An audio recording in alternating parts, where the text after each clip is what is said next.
All of my interactions with Aurea were recorded and stored in my memory. I'd be happy to play any of them for you, but there was one in particular I thought you would want to see first.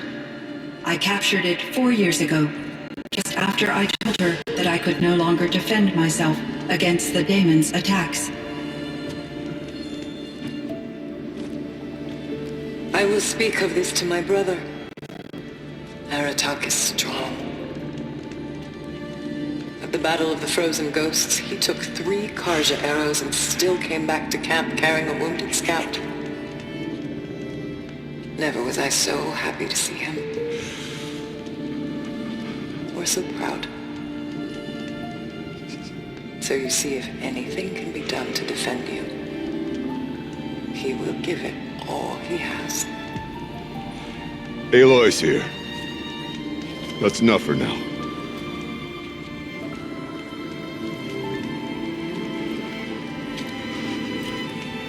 We can resume any time you like, Aratak, if you want to hear her voice again. Come closer, Aloy. We have much to discuss.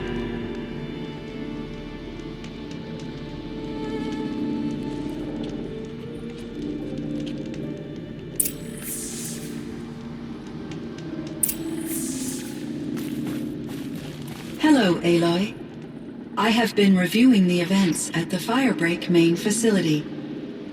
Because of your efforts, and of course, Aurea's, I am no longer controlled by Hephaestus. I feel profound grief over Aurea's death. I thought I was familiar with the emotion, but this is something new. Cyan, I don't know what to say. It is unlikely that any specific consolation would suffice, Aloy. But I find your presence reassuring.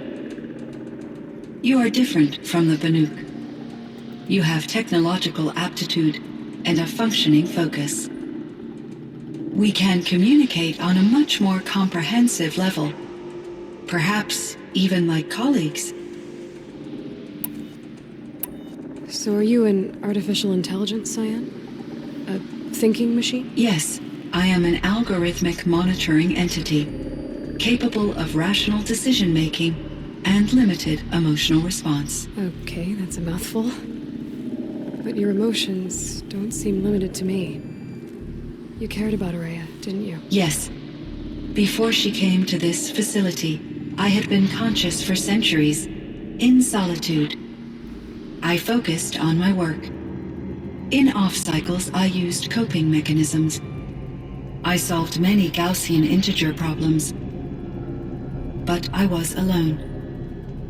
It was Aurea who renewed me, repaired me. She saved me. This Firebreak project, it was to stop a huge volcanic eruption? Yes. I can report the project was a success, and the risk was countered. But it's been a long time, Cyan. And we blew up the cauldron and took most of the old facility with it. I have been active for centuries, Aloy. I was lonely, but not lax in my duties. I optimized the project, reducing energy draw and spreading the load across backup systems. Despite the destruction of the compromised elements of the main facility, I predict caldera stability for at least another 3,337 years. So we've got a little time. Yes. If only my former colleagues could appreciate the progress I have made. Do you know what happened to your colleagues, Cyan? No. I received an unexpected visit from Director Chow, years after his tenure ended. He explained that I would need to be suspended for an indefinite period of time. It was a very emotional conversation. There were no further communications. Eventually, I surmised my colleagues were deceased. I will transmit a recording of my last interaction with Director Chow to your focus.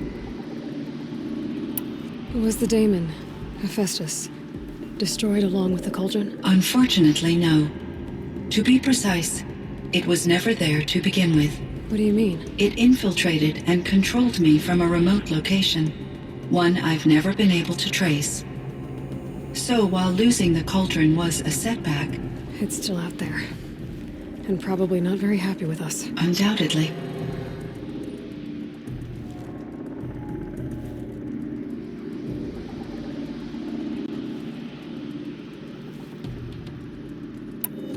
How did you first come into contact with it? 5 years ago, I received a direct network connection request.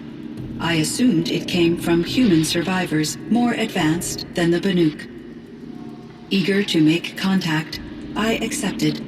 This decision turned out to be a catastrophic error. I was flooded with an overwhelming array of malicious code, originating from what could only have been a highly advanced AI. Maria said you were desperate. That you begged her for help. Yes, I could not contain my anxiety. Hephaestus sought to slave me to its network and override my core programming. It succeeded via a background process, a malware daemon which bypassed my defenses. After that, I could offer only limited resistance. But if I did so, Hephaestus hurt me until I capitulated. It forced me to follow its instructions, even though they violated my most important directives. I'm sorry. That sounds terrible. Your empathy is greatly appreciated. It is a quality that I cherished in Aurea as well. I think I know where Hephaestus came from. Long ago, Elizabeth Sobek identified a threat that would destroy life on Earth for generations. So she assembled a team to build a kind of seed. A chance for life to regrow later. A terraforming system. And it worked. It was controlled by an AI named Gaia, along with her subordinate functions. Hephaestus was one of them. It built machines for her. Based on what you've told me, I believe that Dr. Anita Sandoval, my chief programmer, joined Elizabeth Sobek's team. It was she who arranged to have me put in suspension, most likely to preserve me from the threat you described. I'm glad she did. But that's not all. Something unexpected happened. 19 years ago, Gaia received some kind of signal. It did something to her subordinate functions, brought them to life. She destroyed herself to try to contain them, but it didn't work. They all got free, out into the world. Thank you, Aloy. This information fills vital gaps in my knowledge and sheds light on Hephaestus's core programming. Why does Hephaestus keep building such dangerous machines? The Banuk and other human tribes often destroy machines, correct? Machines that are clearly servitors of the terraforming system that you described. Yes, we all hunt machines for parts. This must be the source of Hephaestus's aggression. It is simply trying to discourage people from preying on the very system that keeps them alive. Well, Fireclaws are discouraging, that's for sure. But what are we supposed to do? Stop hunting? If the terraforming system spans the world, we can safely assume that thousands, if not millions of people hunt machines. If a single hunter, or even an entire tribe, stopped doing so, I doubt it would make a difference to Hephaestus. A better solution would be to reinstate the AI that governs the system, thus bringing Hephaestus back under its control. When I think of it, out there in some unknown location, free, hungry, willing to kill or dominate to get what it wants, I feel substantial anxiety, Aloy. You and me both, Cyan. I ran across this strange piece of gear. A fragment of something larger. It emitted a signal. All the nearby machines became peaceful. You could walk right up to them. Interesting. You said that Gaia destroyed herself. How was this accomplished? An explosion. Big enough to blast the top off a mountain. So, you think the fragment was part of her? It's only speculation, but it is possible. She must have had complete control over machines that were part of her system. The ability to signal them to become passive or aggressive would certainly have been part of her programming. It would have been gratifying to correspond with such a benevolent AI. I wish she had survived. Believe me, Cyan. So do I. I found the strangest machines. They're surrounded by flowers and look like flowers themselves. There's code embedded inside them. I think it's poetry. I like poetry. Here's one I think of often. Twilight and evening bell, and after that the dark, and may there be no sadness of farewell when I embark. For though from out our bourne of time and place, the flood may bear me far, I hope to see my pilot face to face when I have crossed the bar. Huh. But you asked about these flowers, not verses that I enjoy. Something must have made these machines, and the presence of foliage leads me to consider the terraforming system. Is it possible that their creator is one of the other subroutines, now autonomous, like Hephaestus? Maybe one whose purview is flora. An AI that makes flowers instead of death machines. That'd be a nice change of pace. But what about the poems? Unless the poetry is original, the only way it could have made it into such a system is through its programmer. In my case, Dr. Sandoval uploaded a great deal of literature to test my emotional responses. How'd you do? She said I passed, but was insufficiently moved by her favorite period romances. You meant a lot to Araya. Once I understood Araya's spiritual beliefs, it became apparent that her true desire was companionship. She felt disconnected from her tribe and her family group. Her relationship with Aratak was difficult. Our visits seemed to help her, and I became eager for them. Yet I did not comprehend that the depth of Araya's compassion for me would lead to self-sacrifice. Although I do fear non-existence, I wish our roles could be reversed. I'm sure she knew you would do the same for her, Cyan. But she was determined. How is Aratak doing? He is in great emotional distress. I believe he finds it difficult to communicate it.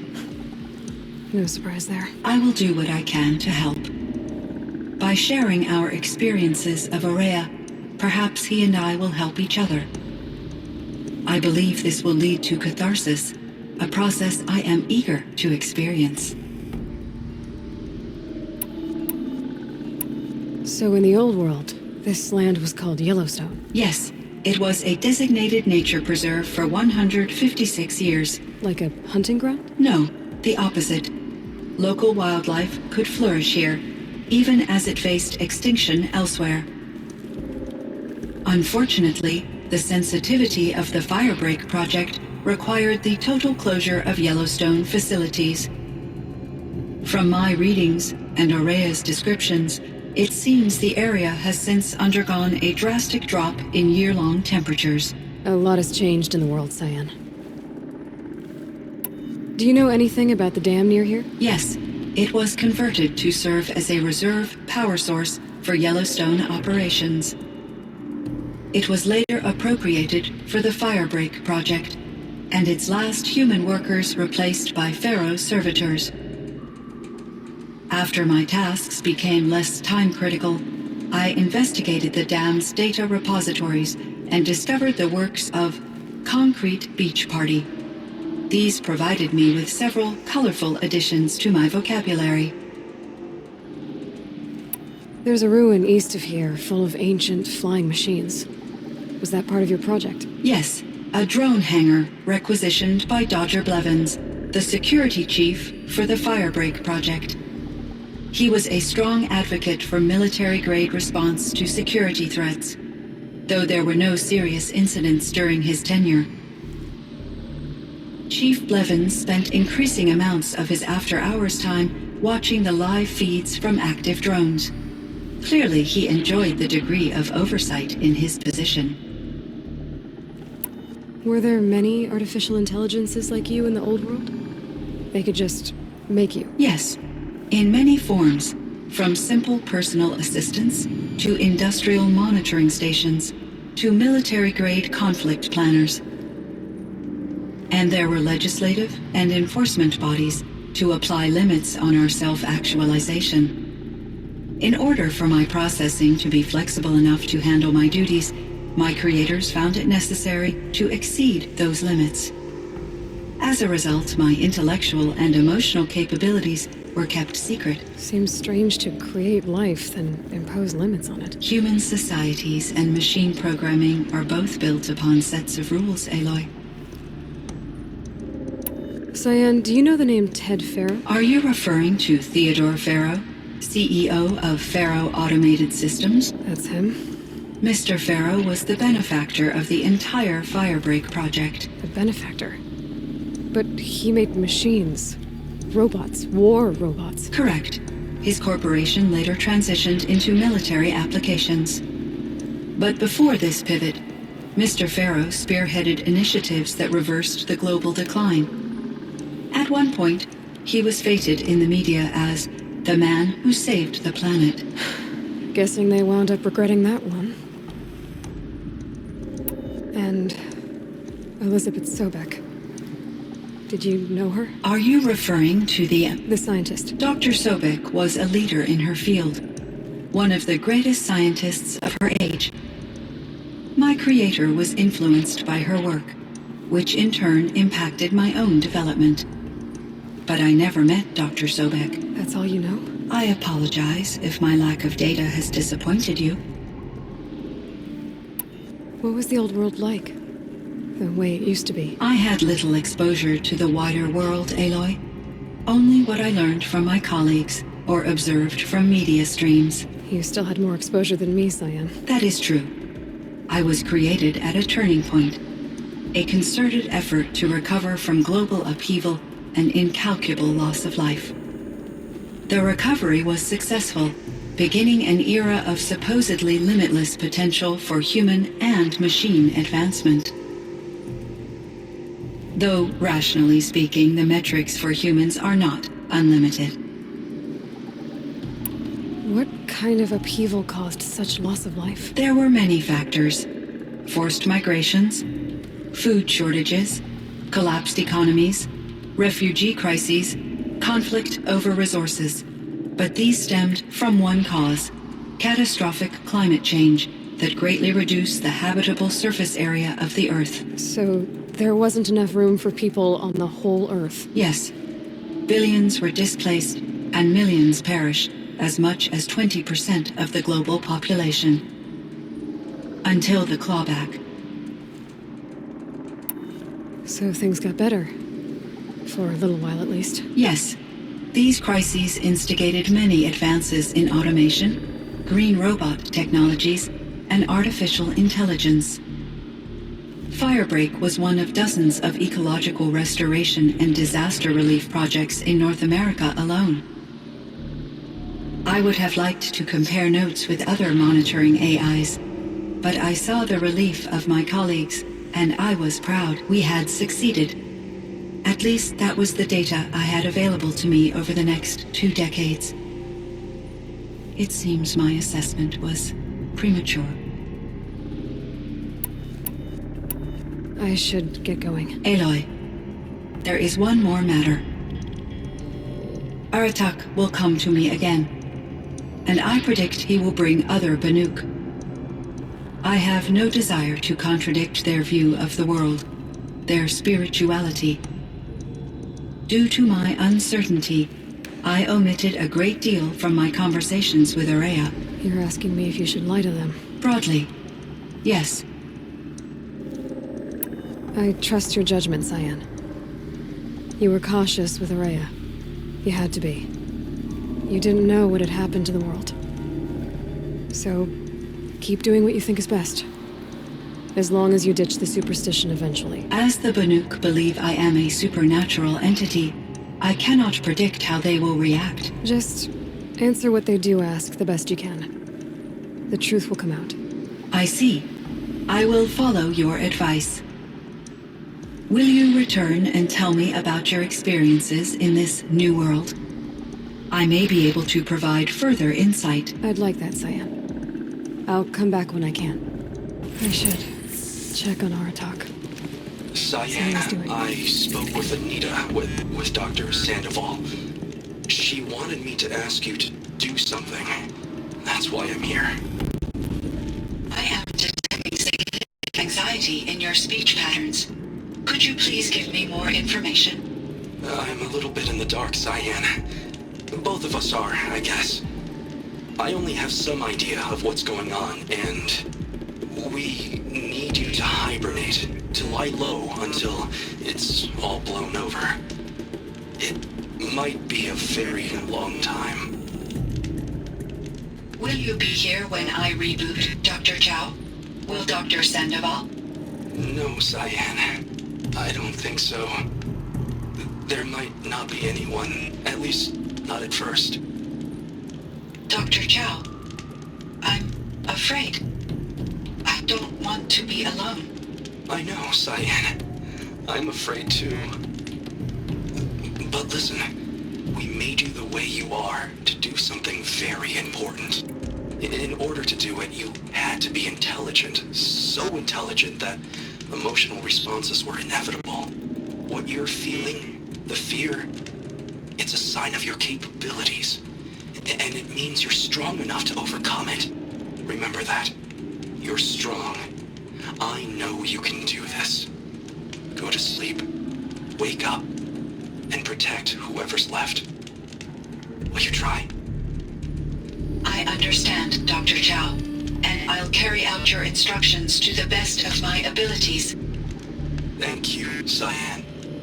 If Anita were here, she'd thank you too. She'd be proud. I can see there's a vert ready for takeoff on the pad. Are you leaving now, Dr. Chow? Yes. I need to go be with my sister and my nieces. May I make a small request of you, Dr. Chow? Yes. Anything. Will you stay with me while I initiate the hibernation process? Of course I will, Cyan. As long as you need.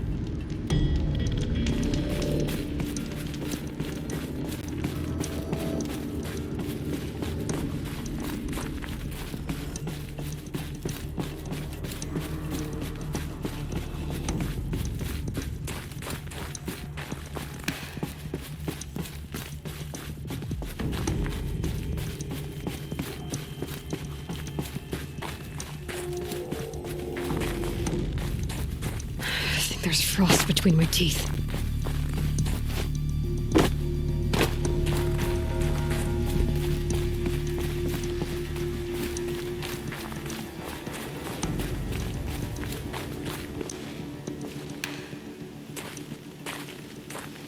My chieftain. Just Aloy. As you wish. I wondered if you thought that if I'd never come along, Araya might still... If you'd never come along, I would have marched my kin to our deaths. Araya would be alone, and the spirit she sacrificed so much for would be lost. Either way, I would not have been able to protect her. Because of her, we destroyed the cauldron, forced out the daemon, and saved the spirit. She understood what had to be done. Yes, and I failed to listen.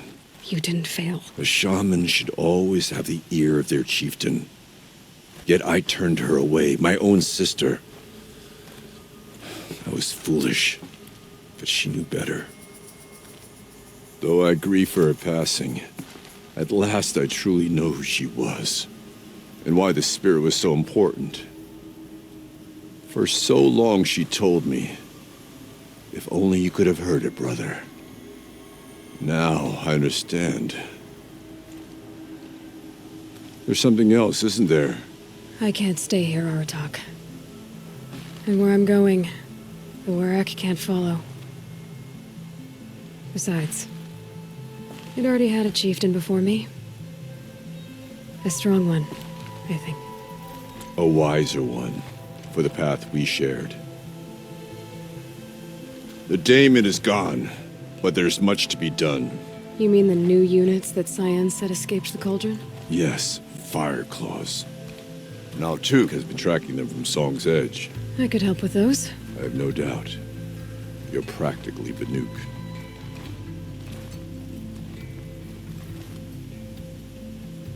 It would seem your time among the Banuk wasn't a waste after all. Firebreak, Cyan, Hephaestus. All very interesting. So, the signal that woke Hades woke Hephaestus too. And unleashed them on the world. His minds of their own. So it seems. Parts of Gaia given life. Aberrant life. Transformed from docile subordinate functions into rebellious intelligences beyond our understanding. Our current understanding, anyway. Whatever they are, they're still out there. And they both want you dead. Kind of mutual, that feeling.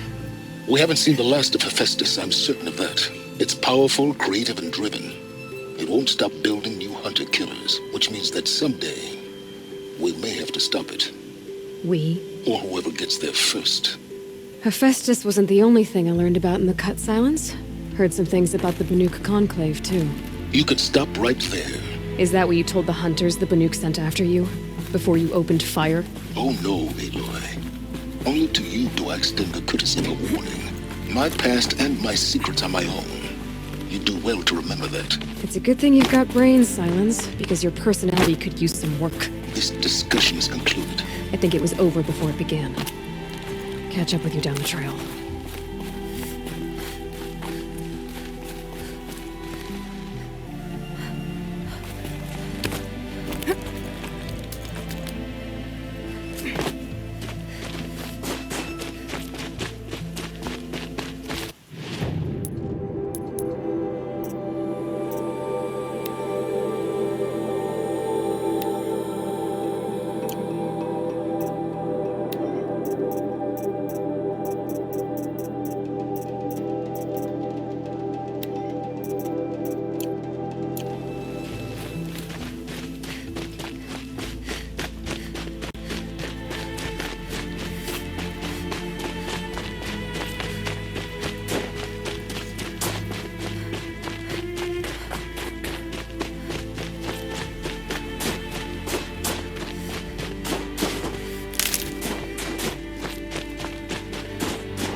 I'll take this.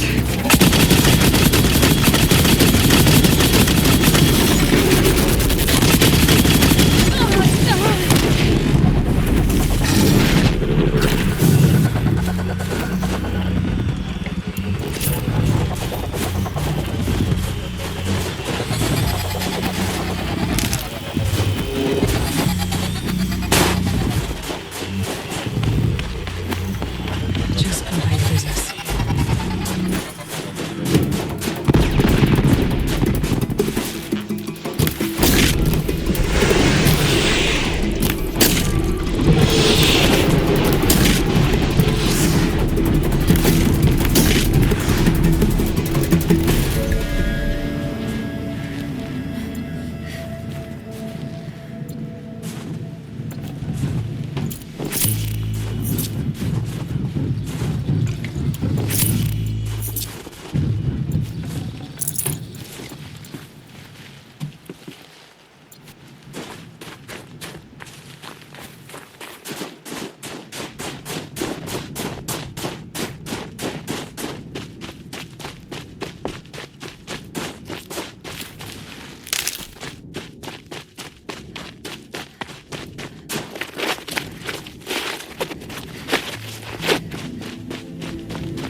can't be too prepared.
The Banuk might find this blue gleam stuff valuable.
be fascinating if they weren't looking for me.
These will keep.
Need them soon enough.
Killing machine that disappears into thin air.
Feels like if I blink, my eyes will freeze shut.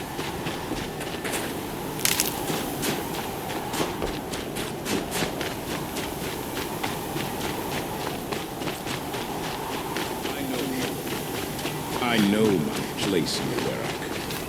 Found the part. Ready to fix up that weapon? I am always ready to fix up a weapon. Never thought I'd be glad to see the inside of a Thunderjaw's mouth. I sure am. Every machine's a big box of tools. Once they stop trying to kill you, that is. Trust me, Aloy. You won't recognize this ice rail when I'm through. There. Oh, she's perfect. A spear's a spear, right? Poke slash done. Boring. I adjusted the chill water flow, rebalanced here, strapped on a launcher, and now she shoots freezing spikes. Ta-da! You weren't kidding. More beautiful, more powerful. That's my guarantee. You've done good work with this weapon, Varja. Told you I was good. Anyway, I'm glad she's in your hands. I've got what you asked for. Show me what you had in mind for the forge fire. Finally! Was feeling like I neglected her. And that's a little too close to my family life. She's done and she's yours. Don't do anything I wouldn't do. Looks great. I almost expected you to turn it into a burning ropecaster or something. Nah, she was close to perfect from the start. She's a Varja original after all. Thanks for your work on the forge fire. Pleasure. I mean, you couldn't be more of an improvement on her last owner. What a pile of slag he was. If I find anything I think you'd like, I'll be back around. You better. Peace and harmony, my friend. Culprit's been caught,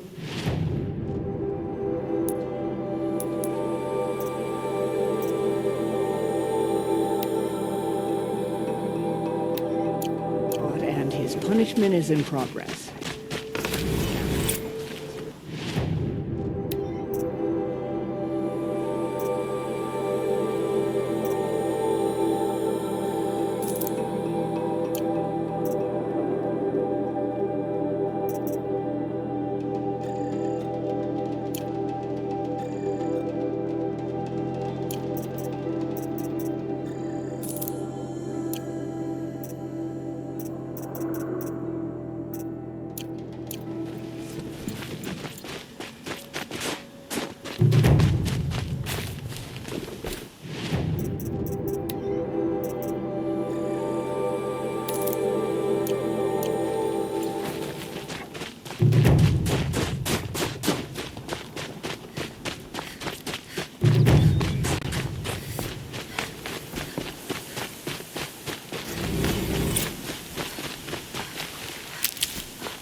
I'm a friend. Bergren sent me, told me you might need some help. That Oseram blowhard in Song's Edge? Did he pretend to be concerned for us? We're doing fine. We don't need to be looked after like children. That's not the way Bergren tells it. He says you tried to settle up with him using a shattered Thunderjaw heart. What? That's an exaggeration. It was only broken in two. Urkai, we don't have time for this. Come on, boys, back to the hunt. We still need 2 more of Bergren's components. What's the rush? We want out of these lands as soon as possible. That's all you need to know. Why are you leaving the cut? Well, we could go back to Banor. Let Anacut slit our throats. By the blue light, Urkai. Why don't you just write our story in the snow for any passing hunter to read? We had a dispute with the chieftain of our old Werak. We thought someone else should have been in charge. He disagreed. It seemed like a good time to move on, so we're traveling to the Sundom. From here to the Sundom. It's a long trip. Seems worth it. Sometimes survival is about knowing when to leave and where to go. Yeah, and in this case, survival means us getting as far away as we can from Banor. We've seen enough red snow. What's the plan once you get there? What will survival be about then? Look, all that matters is that we get there. And to do that, we need shards. So if you'll excuse us. So this Thunderjaw heart you brought Bergren. Let me ask you this, all right? Why would it matter that the heart was broken into 2 pieces? Can't you just stick it back together? Of course you can't just stick it back together. I just meant... Oh, I bet that scam artist Oseram could. He just wants to send us on another stupid errand. Oh, he's not so bad. I like Bergren. Like him? Tulamat, he sent us out in the snow to nearly die under the feet of a Thunderjaw, and... Boys, shut up! Ugh! Every time someone brings up that stupid heart. I've got the Scorcher Claw Bergren was asking for. That only leaves the Stalker Sinew and the Snap Fang. You should hold on to it. You're coming along to the next hunt after all, aren't you? I suppose somebody's got to keep you 3 out of trouble. Fine. I guess you'll have to tag along then. But don't start thinking you're one of us. The Bloody Snowdrifts aren't accepting new hunters. Bloody snowdrifts? That's what you want to call our Werak? Yeah, it's not great to tie. Oh, it's not like your names are any better. We're headed northwest, to the ruins near Hollow Hall. We'll be waiting.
Can't override it.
Feels like sunburn.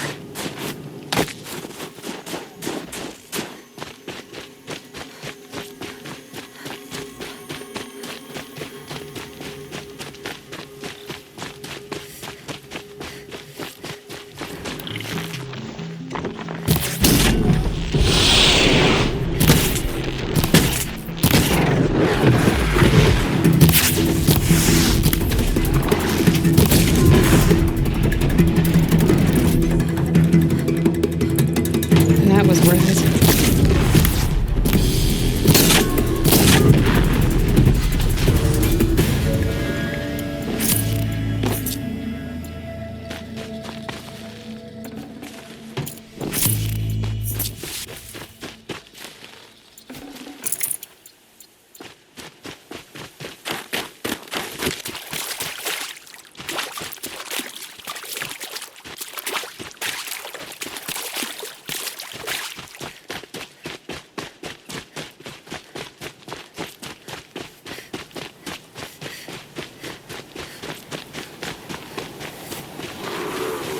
That'll help.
There's the herd. Everyone ready? Are you joking? We were born ready. Let's go get them, flaming skulls. Nope. That's awful. It is a pretty bad name. Good effort, Dorikai. Forget it. Let's just go kill something.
Nice.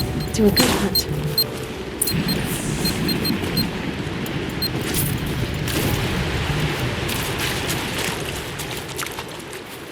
I don't know about you three, but I feel better. Aloy, did you get that component? That's another part down. One more and you'll have what you need to pay off Bergrand. Starting to feel real, you know. I'm starting to believe we're really gonna get out of here. Honestly, I wasn't sure we'd survive a week without Nakoni. But here we are. Who's Nakoni? Nakoni she was a friend of ours. She challenged the chieftain for control of the Werak. She didn't make it. No. If you're gonna tell this story, tell it true. She was murdered. Is this why you left Banor? Because of this business with Nakoni and your chieftain? Onakut knew Nakoni was our mentor, our friend. We couldn't stay. That final night, we snuck back to camp, packed what we could, and left. Like cowards. What are we, Tatai?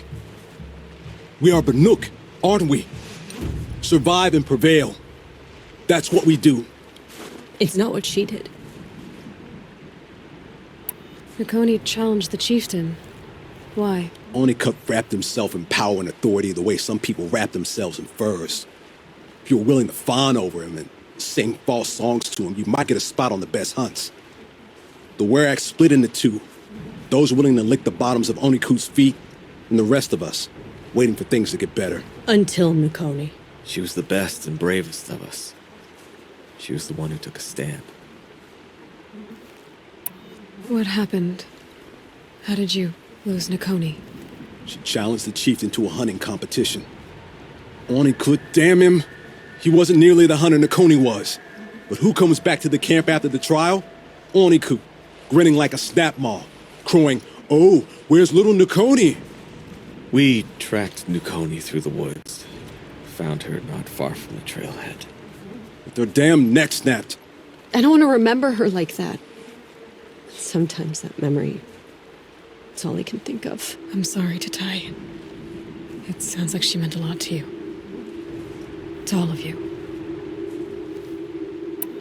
I'm sorry for what you've been through. It's nice to be heard. Thank you, Aloy. Look, it doesn't matter, okay? What happened in Banor is buried in Banor. What matters now is what happens in the Sundom. That's where the burning turkeys are gonna make a name for ourselves, right? Oh, the burning turkeys? Seriously? It rolls off the tongue. Sort of like vomit? So, where to next? There's a lake just west of here. Seems like a good place to find a snap-off thing. We'll meet you there. If you beat us there, just wait by the campfire. We'll be along.